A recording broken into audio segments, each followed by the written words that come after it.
Αν το πει ο Σαμαράς με την έννοια θέλω και τη μεσολάβηση του Προέδρου, τότε να συμφωνήσω με τον Καρατζαφέρη. Όμως το καλύτερο είναι να μιλήσουν μεταξύ τους. Να ξαναέρθει αυτό που λέμε η μοίρα του τόπου πάνω στο τραπέζι. Ούτε στα μίντια, ούτε σε καμαρίλες κομματικές, ούτε βεβαίως στις οικογένειες του καθενός. Υπάρχουν πρόσωπα τα οποία θα μπορούσαν να διαχειριστούν αυτή τη μετάβαση στο εξωτερικό.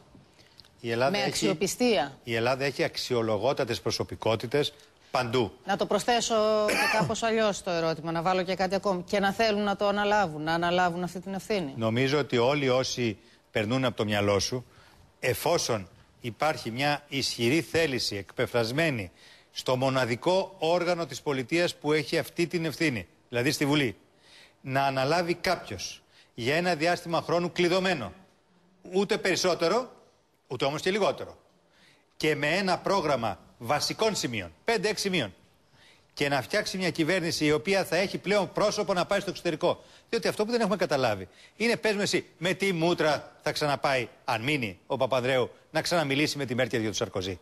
Είμαστε σοβαροί. Με τι μούτρα θα πάει ο Σαμαράς, αν προηγουμένως δεν έχει ξεκαθαρίσει ότι έχει δεχτεί την ευρωπαϊκή νομιμότητα και τις αποφάσεις του Ευρωπαϊκού Συμβουλίου Κορυφής. Μισό λεπτό, εγώ διαφωνώ εδώ. Με τα μούτρα του ανθρώπου, ο ένας, ο Α, ο Β, ο Γ, με τα μούτρα του ανθρώπου που κάνει ό,τι μπορεί για να σωθεί μια χώρα και απευθύνεται σε ηγέτες οι οποίοι λιδωρούσαν ένα τρίτο ηγέτη, της τρίτης δύναμης στον κόσμο. Τους θυμάσαι πώς έκαναν μπροστά στον Μπερλουσκόνη, πώς μιλούσαν για τον Μπερλουσκόνη. Και? Τι και? Πώς μιλούσαν? Δεν γίνεται. Λέγανε ότι έχουμε εμπιστοσύνη στην Ιταλία ότι θα τηρήσει τις δεσμεύσεις της. Όχι. Στην προηγούμενη φορά, στην Σύνοδο της Κορυφής. Όχι, αυτή τη φορά. Οι οποίοι κρυφογελούσαν μεταξύ τους.